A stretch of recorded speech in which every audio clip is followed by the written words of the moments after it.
सर्वोच्च न्यायालय में फिर से मंडरा रहा है बेंच हंटिंग का डर। मुख्य न्यायाधीश ने अपनी बेंच से बचने की कोशिश के लिए सरकार को लगाई फटकार। लेखक के रविंद्रन। भारत के मुख्य न्यायाधीश B.R. गवई द्वारा केंद्र सरकार को बेंच हंटिंग के प्रयास के लिए कड़ी फटकार लगाने से न्यायिक स्वतंत्रता और भारत के शीर्ष न्यायालय पर कार्यपालिका के प्रभाव को लेकर एक पुरानी और असहज बहस फिर से शुरू हो गई है। इसकी तात्कालिक वजह सरकार की वह मांग थी जिसमें उसने मुख्य न्यायाधीश की अध्यक्षता वाली पीठ के समक्ष सुनवाई के अंतिम चरण में पहुंच चुके एक मामले को 5 न्यायाधीशों वाली संविधान पीठ को स्थानांतरित करने की मांग की थी।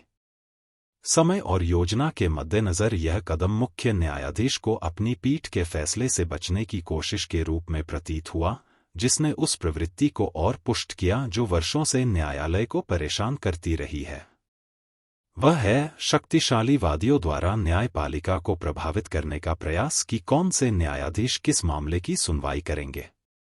बेंच हंटिंग एक ऐसी प्रथा रही है जो जितनी सूक्ष्म है उतनी ही विनाशकारी भी।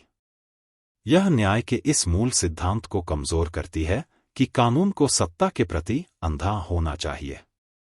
अपने सबसे निंदनीय रूप में यह असुविधाजनक या स्वतंत्र विचारों वाली समझी जाने वाली बेंचों को दरकिनार करने और कार्यवाही को उन बेंचों की ओर मोड़ने का प्रयास करती है जो अधिक अनुकूल समझी जाती हैं। हालांकि अदालत के गलियारों में इस बारे में लंबे समय से चर्चा होती रही है, न्यायमूर्ति गवई की टिप्पणी ने इस मामले को फिर से खुलकर सामने ला दिया है। इस बार इसके पीछे मुख्य न्यायाधीश के कार्यालय का जोर है। उनके शब्द न केवल प्रक्रियात्मक पैंतरेबाजी से बल्कि एक बार बार होने वाले पैटर्न से भी निराशा दर्शाते हैं जो न्यायपालिका की संस्थागत विश्वसनीयता पर संदेह पैदा करता है। इस आदान प्रदान का संदर्भ महत्वपूर्ण है। विचाराधीन मामला न्यायाधिकरण सुधार अधिनियम की संवैधानिक वैधता से संबंधित है, एक ऐसा कानून जिसकी अर्धन्यायिक निकायों में नियुक्तियों और सेवा शर्तों पर कार्यपालिका को व्यापक अधिकार देने के लिए आलोचना की जाती है।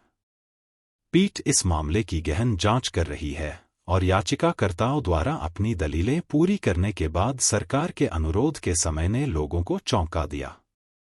मुख्य न्यायाधीश को यह एक ऐसे नतीजे को पटरी से उतारने या विलंबित करने का प्रयास लगा जो शायद सरकार को पसंद न हो।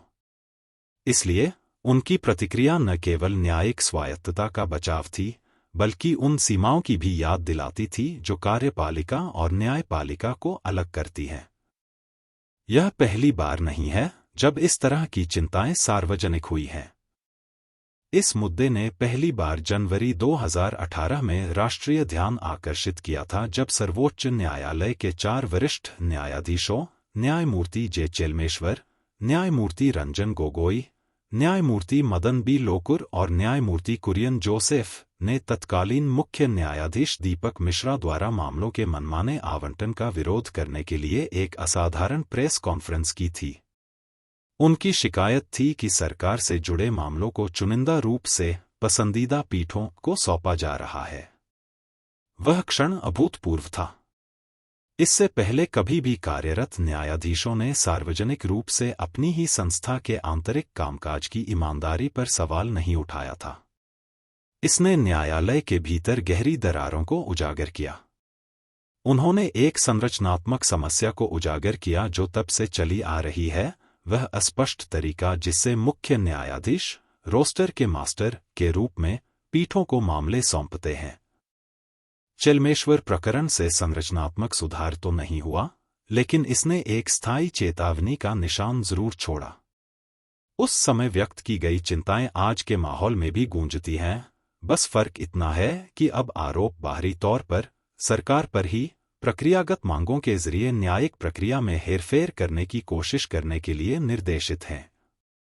मुख्य न्यायाधीश गवई की हताशा इस बढ़ती धारणा को दर्शाती है कि कार्यपालिका का हस्तक्षेप अधिक परिष्कृत हो गया है, जो प्रत्यक्ष दबाव पर कम और समय खरीदने, पीठों को बदलने या न्यायिक परिदृश्य को बीच में ही बदलने के लिए डिजाइन की गई प्रक्रियात्मक युक्तियों पर अधिक निर्भर करता है।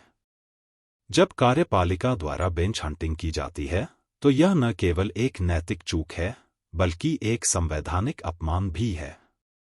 भारत के संस्थापक चार्टर में निहित शक्तियों का पृथक्करण सरकार की प्रत्येक शाखा द्वारा दूसरे की अधिकार सीमाओं का सम्मान करने पर निर्भर करता है। कार्यपालिका द्वारा किसी पीठ की संरचना को प्रभावित करने का प्रयास न्यायपालिका की स्वतंत्रता को भीतर से ही नष्ट करना है।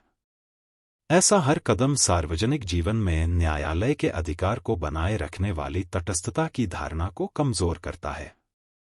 भले ही कोई औपचारिक कदाचार सिद्ध न हो, लेकिन हेरफेर का आभास मात्र न्याय प्रणाली में विश्वास को नुकसान पहुंचा सकता है। न्यायाधीशों को राजनीतिक या संस्थागत प्रभाव से मुक्त रखने का सिद्धांत लोकतांत्रिक वैधता के मूल में है। जब वादी, विशेष रूप से राज्य की शक्ति का प्रयोग करने वाले, अपने पसंदीदा परिणामों के अनुरूप प्रक्रियात्मक कदम उठाते देखे जाते हैं, तो यह इस बारे में संदेह पैदा करता है कि क्या न्यायालय वास्तव में कार्यपालिका की अतिरेक पर अंकुश लगाते हैं। इसलिए न्यायमूर्ति गवई की यह स्पष्ट टिप्पणी कि सरकार उनकी पीठ से बचने के लिए उत्सुक प्रतीत होती है, कोई आकस्मिक टिप्पणी नहीं थी, बल्कि एक सार्वजनिक संकेत था कि इस तरह के आचरण को अनदेखा नहीं किया जाएगा। इससे यह संकेत मिलता है कि न्यायालय के भीतर भी इस बात की जागरूकता है कि राज्य द्वारा किए जाने वाले व्यवहार के पैटर्न न्यायिक स्थान पर चुपचाप अतिक्रमण कैसे कर सकते हैं। इस क्षण को विशेष रूप से संवेदनशील बनाने वाली बात यह है कि यह समकालीन भारत में न्यायपालिका और सरकार के बीच संतुलन को लेकर बढ़ती चिंताओं के बीच आया है। पिछले एक दशक में कई उच्च दाम वाले संवैधानिक मामलों, चुनावी बॉन्ड योजना को चुनौती देने से लेकर संघीय नियुक्तियों से जुड़े मामलों तक में देरी, स्थगन या अंतिम समय में प्रक्रियात्मक विचलन देखा गया है। इनमें से कई मामलों में आलोचकों ने सरकार पर रणनीतिक बाधा डालने का आरोप लगाया है। यह धारणा कि कार्यपालिका गुणदोष पर बहस करने के बजाय प्रक्रियात्मक साधनों के माध्यम से जवाबदेही को प्रबंधित या विलंबित करने का प्रयास कर रही है, संस्थागत बेचैनी की कहानी को और बल देती है।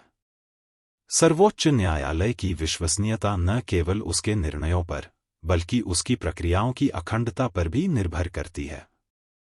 न्यायालय संवैधानिक सीमाओं का अंतिम निर्णायक है, और इसकी ताकत जनता के इस विश्वास में निहित है कि वह स्वतंत्र रूप से कार्य करता है। प्रत्येक प्रकरण जो इसके विपरीत संकेत देता है, उस विश्वास को उत्तरोत्तर कमजोर करता है। मुख्य न्यायाधीश का आक्रोश एक आंतरिक दुविधा को भी दर्शाता है। वह है राजनीतिक टकराव की स्थिति में आए बिना संस्था को सूक्ष्म घुसपैठ से कैसे बचाया जाए। न्यायपालिका को सरकार के साथ खुले टकराव में उतरे बिना अपनी स्वतंत्रता की रक्षा के लिए सावधानी से कदम उठाने चाहिए, लेकिन चुप्पी की भी कीमत चुकानी पड़ती है। जब पीठों को स्थानांतरित करने या उनका विस्तार करने के प्रयासों को चुनौती नहीं दी जाती, तो वे एक ऐसी संस्कृति को सामान्य बना सकते हैं जहां शक्तिशाली वादी यह मान लेते हैं कि वे न्यायिक प्रक्रिया को अपने फायदे के लिए ढाल सकते हैं।